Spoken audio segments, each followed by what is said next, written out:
For the DEA to maintain this notion that cannabis does not possess accepted medical use in the United States at a time when a majority of the country lives in jurisdictions that allow the medical use of marijuana simply doesn't pass the smell test. You know, the 24,000 papers and peer-reviewed journal-published places and the 1,000-year history we have, we still don't have anything that's even close to conclusive proof that says that it can be used medicinally and therapeutically. It's why we need to continue studying it more. It's why, in addition to this decision, which was saying that they would not reschedule, it didn't meet the criteria for Schedule 2. They did say we're going to have more people research, and that's a really good thing. I've written position papers in support of that, and I'm hoping that one of the research centers is here at the University of Colorado.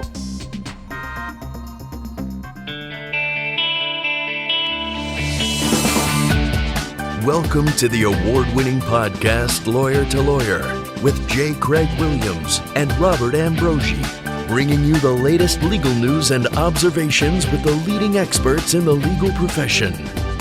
You're listening to Legal Talk Network.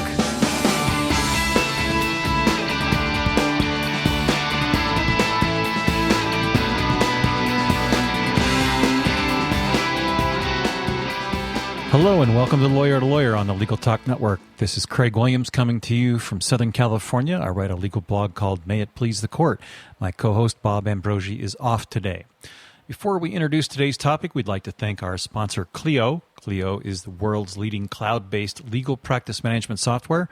Thousands of lawyers and legal professionals trust Clio to help grow and simplify their practices.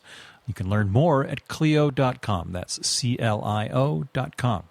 Well, in a recent decision, the Drug Enforcement Administration has ruled that marijuana will remain a Schedule I substance under the Controlled Substances Act. Substances that are listed in Schedule I are determined by the Food and Drug Administration to have no medical use.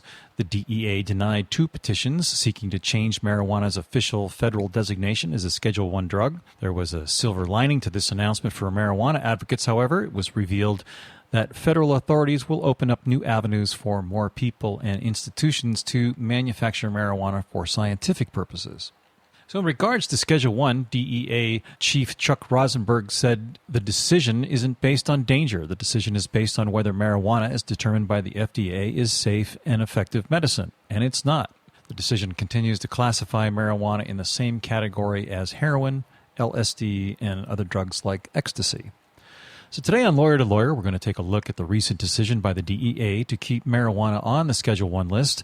We'll look at the impact, the legalization of marijuana, manufacturing marijuana for scientific purposes, and what the future holds on this controversial topic. Our first guest today is Ben Cort to help us do that. He's the Business Development Manager for the Center for Addiction Recovery and Rehabilitation, part of the University of Colorado's health system. Ben's passion for recovery, prevention, and harm reduction comes from his own struggle with substance abuse, sober since 1996. Ben is a junior fellow at the University of Florida's Drug Policy Institute and serves on the boards of Project SAM, which stands for Smart Approaches to Marijuana, and the Stout Street Foundation. Welcome to the show, Ben Cort. Thanks so much, Craig. And our other guest today is Paul Armentano. He is the Deputy Director of NORML, the National Organization for the Reform of Marijuana Laws, and a guest contributor to thehill.com. His writing on marijuana and marijuana policy has appeared in various peer-reviewed scientific journals and over 24 anthologies. He's the co-author of the book Marijuana is Safer, So Why Are We Driving People to Drink? He's also the author of The Citizen's Guide to State-by-State Marijuana Laws.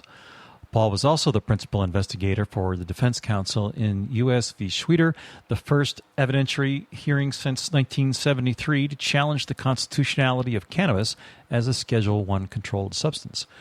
Welcome to the show, Paul. Thank you for having me, Craig. It's a pleasure to be here. Well, Ben, let's start with you. Could you give us a little bit of the background of the history of how marijuana got on the DEA's list and what your impression of why it's staying there? I think that you are going to be better served by letting Paul do that. I'm actually not a student of the history that goes back that far. Great. Well, let's throw it to Paul then. Go ahead, Paul. Well, Cannabis is classified as a Schedule I controlled substance because Congress gave it that classification when the Controlled Substances Act was passed in 1970. At that time, there was very little peer-reviewed research available with regard to marijuana, and that's why, as a part of that act, Congress put together a gold ribbon presidential commission called the Schweder Commission to study marijuana and make recommendations on marijuana policy. Those recommendations were made in 1972. The federal government was told by the Schweder Commission that a smart public policy with regard to marijuana would be to decriminalize it, and Congress rejected that opinion, and marijuana has remained in Schedule I ever since. Well, Ben, how does your work with CeDAR and Project SAM impact this issue? My work with CeDAR at the University of Colorado Hospital has me right in the center of this, more in today's landscape than it is, the history of this. I understand less about what happened in the 70s than I do about what has happened from an addiction treatment standpoint, from a kind of on-the-ground perspective in Colorado in the last couple of years. So that actually led me to my affiliation with SAM when Dr. Sabet and Patrick Kennedy and Stu Gitlow and those guys called. Their primary motivation in getting SAM going was to have public policy be influenced by sound scientific thought, which it would be the first time we had done that in this country, but it would be pretty cool if we figured it out. So I'm kind of the guy on the ground in Colorado hoping to keep them all appraised of what's happening here from our perspective. And what is the ramifications of this decision? Paul, how does this implement, especially with respect to how many states there are that have individualized medical and, in some instances, recreational use of marijuana? Well, this was a predictable decision for anyone who's familiar with the past history of the DEA as an agency. The DEA is the modern equivalent of the Flat Earth Society.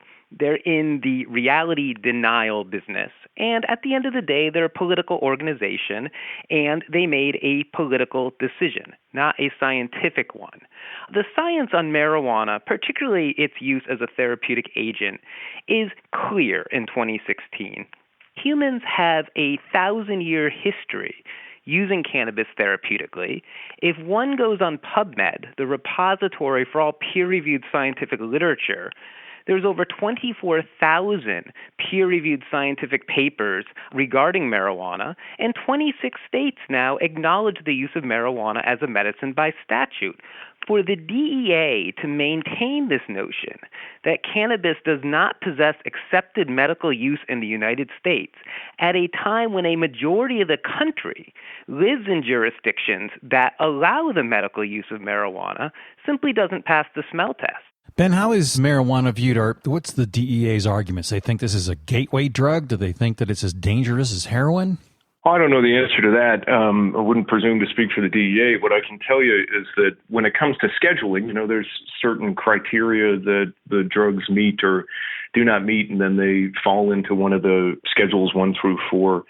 And what the DEA decided in this particular decision was that, I think clearly, as much as a lot of people would like to see it be different, probably including a lot of people in the administration and in the DEA, the reality is that, the 24,000 papers and peer-reviewed journal published places and the 1,000-year history we have, we still don't have anything that's even close to conclusive proof that says that it can be used medicinally and therapeutically.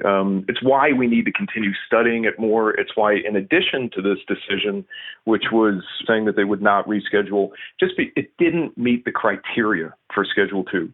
They did say we're going to have more people research, and that's a really good thing. I've written position papers in support of that, and I'm hoping that one of the research centers is here at the University of Colorado.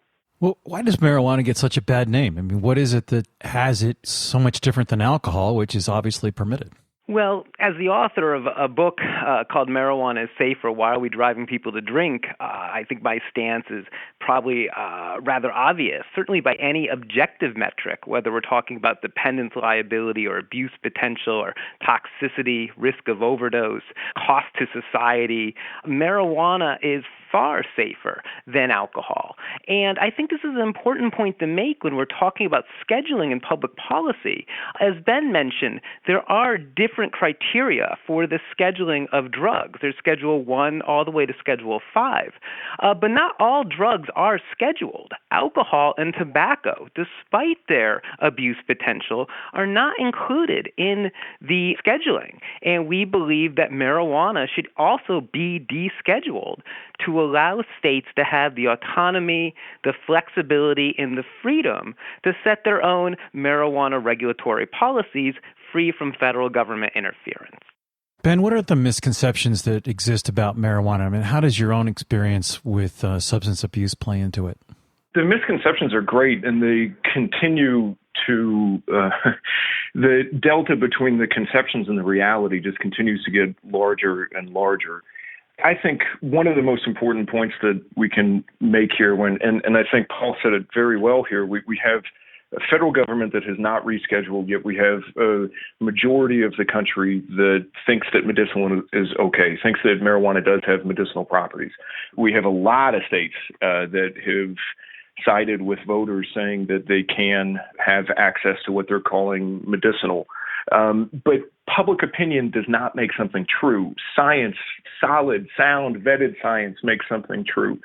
And what we've had is kind of this big public opinion battle that's been going on really for 30 years. And I think a lot of it from our friend Paul's organization, but recently, the last couple of years, has been way hijacked by these guys who are profiteering in the business, is kind of what I'm seeing in Colorado. But the idea that marijuana is, one, not addictive is something that is continuing to be kind of sold to the world out there, and that's just categorically not true. Now, it is considerably less addictive as is measured than some other things, tobacco, for example.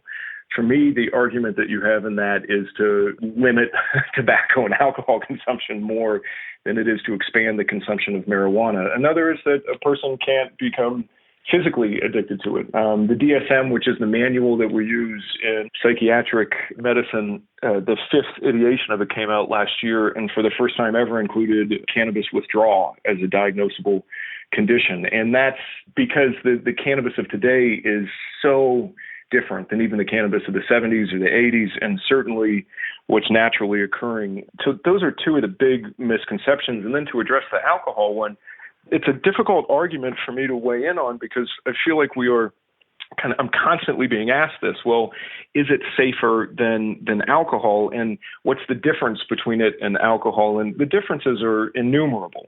And is it safer than? We don't do that with drugs in my field. We don't do this one's better than this one's worse than that one. What we do is kind of look at reducing harms associated with. So the side I am always looking at this through is from the negative aspects of. And while there are absolutely positive aspects and some interesting things happening with the study of potential medicinal properties inside of certain elements of, there's a lot of negative effects from the use of this substance as well that just aren't getting talked about. Well, there's certainly enough to talk about. And Paul, how do we have the issue of the various states' approvals of these things competing with the Supremacy Clause and the Constitution and federal control of this? I mean, ultimately, let's envision the situation where we have 50 states that all say in one form or another, marijuana use is fine. We've approved it. And then we have a federal government that's on the other side of the fence. What's going to happen? Well, we are getting to the point where, in fact, that could be the reality. There's going to be 5 additional states this November where voters will decide on the adult use of marijuana. And in 4 additional states, voters will decide on the use of marijuana for therapeutic purposes. The federal government, when it comes to marijuana policy, simply does not lead. At a minimum, it may eventually follow what the states are doing, but it has never led on this issue, and it has never engaged in a public policy that has been guided by science. As was said earlier in this program, it would be tremendous if science was guiding federal policy, not just in marijuana, but in all sorts of other public policies. But unfortunately, that has not been the case, and I don't expect it to be the case in this arena anytime soon. Well, there was a recent Ninth Circuit decision. I don't have the case at my fingertips, but it was in the last several weeks, and it decided that where there is a marijuana dispensary or usage of marijuana in compliance with state law that a federal government cannot prosecute? That is because there was a specific budgetary provision that was enacted by Congress over the last 2 years that forbids the Justice Department from spending taxpayer monies to prosecute state-compliant individuals or operations that engage in the cultivation or distribution of marijuana.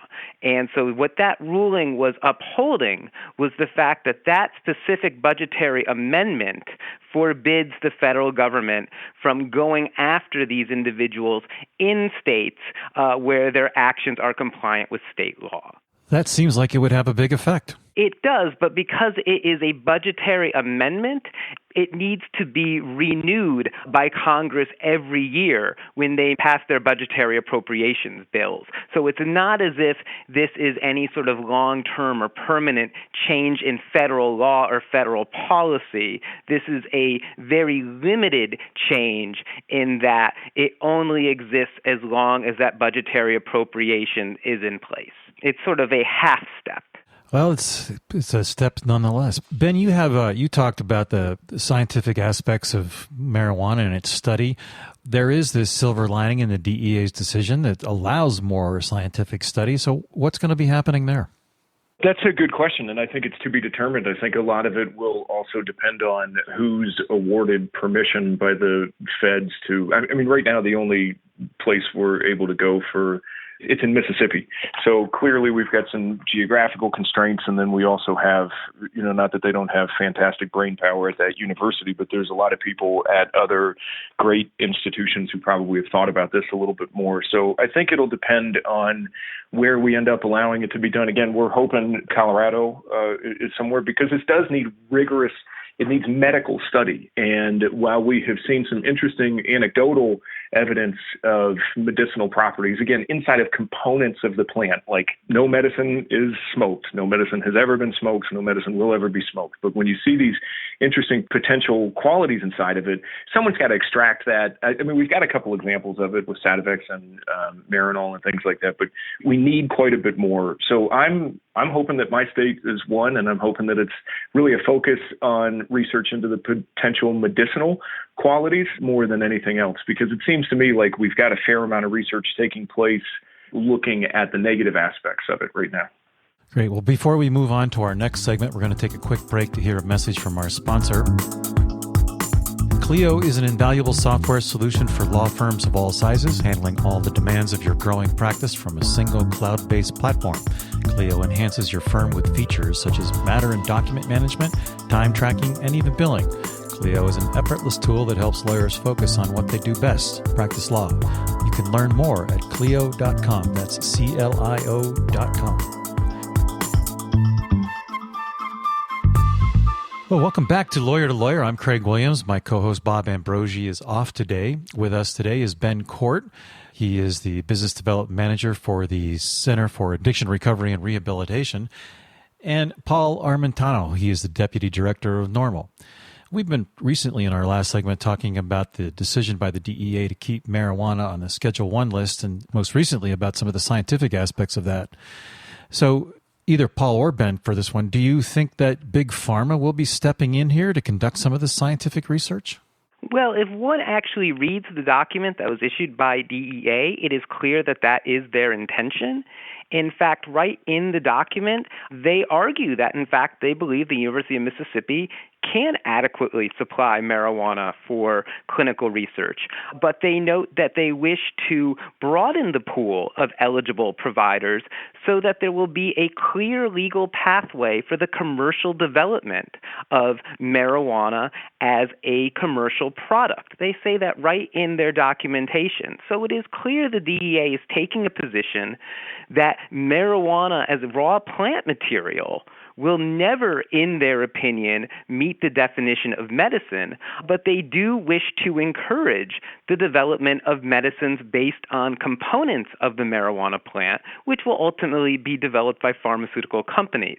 I'm all for patients having choices, but among those choices ought to be the potential to use marijuana as a plant if that is most applicable, and that should not be precluded by the pharmaceuticalization of marijuana.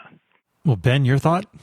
I think I would probably come from a different school of thought with it. I certainly don't think we disagree totally on that. I mean, Big Pharma has done some really dirty, awful stuff when you look at the way that opiates are pushed on people inside of this country. So I'm no fan of the Purdue's of the world. However, I am also not a fan of kind of more of the artisanally produced, and I'll air quote here, medications, because there's no quality controls inside of, there's no dosages, there's no regulation. So if we will call something medicine is prescribed for duration in a specific amount, that's never, ever consume as much as you want, as often as you want, until you feel what you want. And again, it never would be smoke. While there might be some people who would prefer that, I think that providing them with something that we could guarantee would be, and the system's full of issues, and I'm not going to, again, I've got all sorts of issues with the shortcomings of Big Pharma, but I would much rather have something that is FDA approved and we can be sure. I mean, there have been literally hundreds of thousands of pieces of candy and of different strains of marijuana in Colorado recalled in the last 2 years because they found to be infected with pesticides.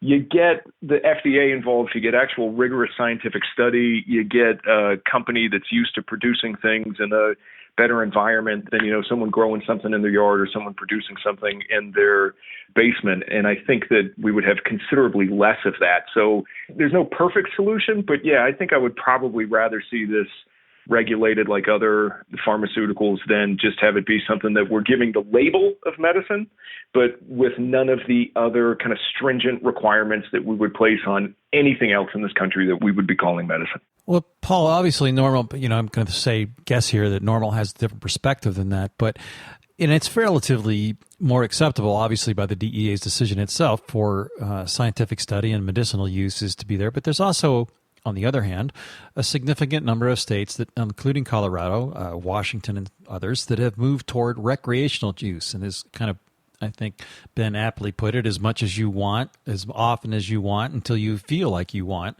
type of usage. So you think Congress is ever going to approve that? The DEA would ever approve that type of use?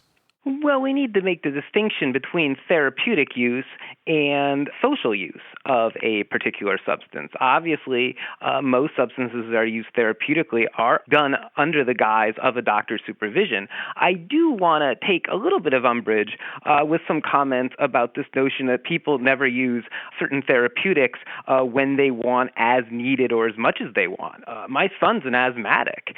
He has several bronchodilating drugs like Qvar and albuterol, and he takes those as needed. And in fact, he takes as much as he wants until he has received relief. We don't check in with the doctor and call them and ask how many puffs he should take off his inhaler. So in fact, there are precedents for individuals taking drugs and self-administering their drugs. Yeah, I'm corrected, Craig. Point well made. Yeah, I think me too. Okay. But with regard to the adult use, of course, we're talking about a different standard, a different environment. And NORML takes the position that criminalizing adults who consume cannabis responsibly is a disproportionate public policy response to behavior that is, at worst, a public health concern, but it shouldn't be a criminal justice matter. We believe that a regulated market, rather than a criminal market, best addresses and mitigates cannabis's potential risks and abuse potential, the sort of risks that Ben is concerned about. Right. Well, where do we come out on that? Or where does NORML come out on that issue with respect to the criminal aspect of treatment of the use of marijuana in the same way that we treat alcohol as driving under the influence, or DW, DU, or whatever you want to call it, DWI? How does marijuana usage or social marijuana usage fit into that aspect of criminalization? Sure. Well, we as a society in 2016 already have blueprints of how to successfully regulate these sort of recreational substances. Look at tobacco, for instance. Use of tobacco among the American population is at historic lows today. That's not the case because we have criminalized the responsible use of tobacco, but because we have regulated it accordingly. We tax the product. We have age impositions and the enforcement of those age restrictions, and we promote evidence-based public health campaigns to discourage individuals from picking up the habit. Those same principles ought to apply to cannabis. With alcohol, we've also seen a tremendous decrease in the use of alcohol by our society. We've seen a decrease in the problematic use of alcohol, like binge drinking, like drunk driving. Again, the solution to these problems isn't blanket criminalization, it's legalization and common sense regulation. So this is where Paul and I will differ completely on it. I think that the example of tobacco is an absolutely phenomenal one, and we allowed them to, up until the mid-'90s, to sit in front of Congress and tell everyone that it was not addictive. There was no issue with it because they were making money hand over fist, because they were advertising any way that they could, because when they finally released all of the papers that we got a few years ago, we saw how they were specifically targeting children, minorities, low-income communities. We saw the strategy that happens when you allow American-style capitalism to intersect with the marketing and sale of a potentially addictive vice substance. And it took us 150 years to start to get tobacco under control. And we finally, got to a point where we won't allow television commercials for it, where kids see somebody smoking and they all say, hey, that's bad, because of the social stigma, because of the ostracizing that we have done and making people move away to smoke. The exact opposite has happened with marijuana consumption. We have been working towards the normalization of this for so long that while the other uses continue to drop because people are finally learning and we are finally starting to bust these guys' butts and, not allow them to run ads on TV for Marlboro anymore, and they can't have Joe Camel, and I could send you 250 photographs this afternoon of cartoon characters specifically marketing marijuana and THC-based products that are clearly to young people. Like, the issue is not in the criminalization, decriminalization. I've always thought decriminalization was a good idea. The issue is in the mass commercialization and industrialization of another vice substance, which is the situation we find ourselves in here in Colorado. This is the crux of the issue. And to consider some of the other states that we were talking about, one of the other 5 that's going to vote on it this year, the law in California is written in a way that would very clearly allow for the advertisement of marijuana and THC-based products on television. How many years did it take us to get tobacco to quit doing that? I think we got to learn from the mistakes that we made with tobacco and alcohol, because, man, if we could go back and do it all over again, I guarantee it would be a tighter leash that we'd have on those guys than what we have on cannabis today. Well, I'm going to agree with Ben by and large. NORML does not support mass commercialization. We represent the consumer end of this equation, and I agree. We as a society have learned some important, significant lessons from the unbridled capitalism that surrounded the promotion of cigarettes, alcohol. We're seeing it now with prescription drugs, particularly opioids. And just as those industries are being reined in and restricted in their ability to commercialize and promote a product, I think we are going to utilize those same lessons with regard to marijuana, particularly if we get to an environment where there is, in fact, federal regulation of the product. Unfortunately, that cannot happen in a system where marijuana remains either criminalized or in this gray market area, which it exists in today. Well, gentlemen, it looks like we've just about reached the end of our program, so I'd like to take this moment to have you summarize your final thoughts along with your contact information so our listeners can reach out to you. So, Ben, I'll throw it over to you. Sure. I think my final thoughts on this are probably pretty simple. We have traditionally made all sorts of silly decisions in this country when it comes to creating policy around everything from driving to alcohol to drugs.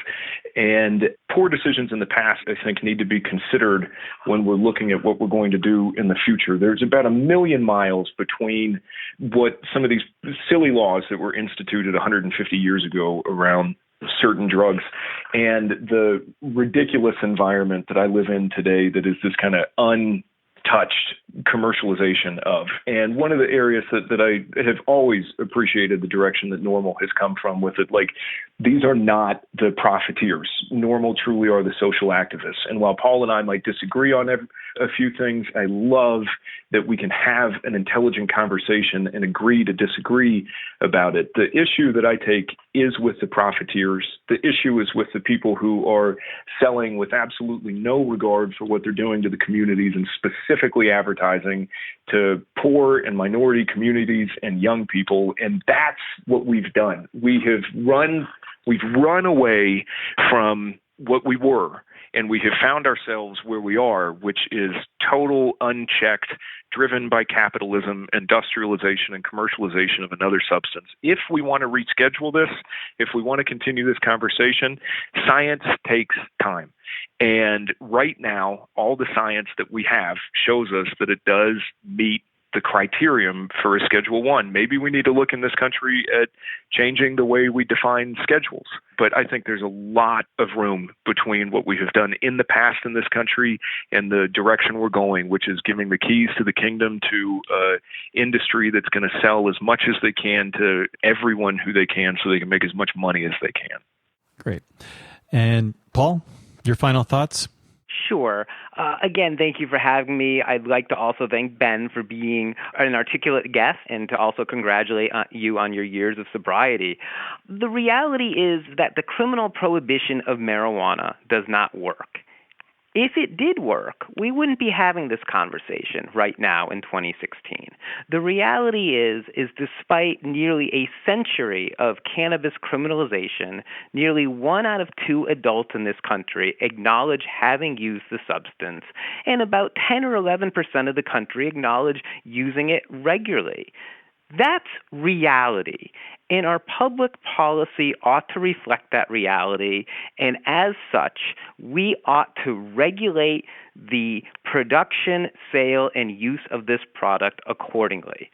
Ultimately, a pragmatic regulatory framework that allows for the legal, licensed, commercial production and sale of cannabis to adults, but continues to restrict and discourage its use among young people, best reduces the risks associated with the plant's use and abuse, and best creates an environment where consumers can readily delineate between those two behaviors.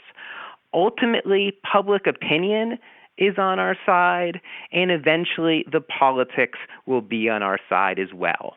If folks want to learn more about this issue, if they want to reach out and get involved, NORML has a website that people can reach by simply going to www.norml.org.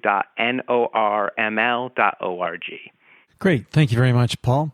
Well, that brings us to the end of our show. This is Craig Williams. Thanks for listening. Join us next time for another great legal topic. When you want legal, think lawyer to lawyer.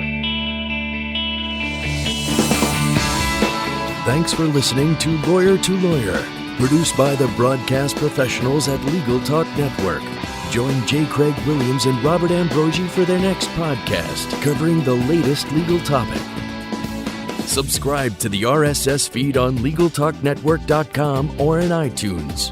The views expressed by the participants of this program are their own and do not represent the views of, nor are they endorsed by, Legal Talk Network, its officers, directors, employees, agents, representatives, shareholders, and subsidiaries. None of the content should be considered legal advice. As always, consult a lawyer.